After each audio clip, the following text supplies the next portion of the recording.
বলছি বড় ভাইগুলো সবাই শুনে রাখো, সেটা খুব সুন্দর নাচতে পারে, যদি পারলে একে ডান্স কম্পিটিশনে চান্স দেওয়া দরকার আছে, চান্স দেওয়া দরকার আছে, কারণ চেষ্টা খুব বেশি।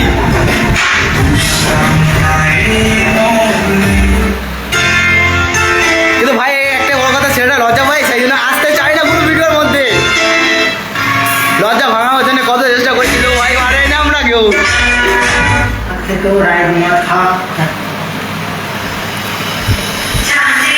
আরেকটা গাড়ি নাচ দেবে একটু পরে, খুব সুন্দর। যার যা ভাই লাগবে লাইক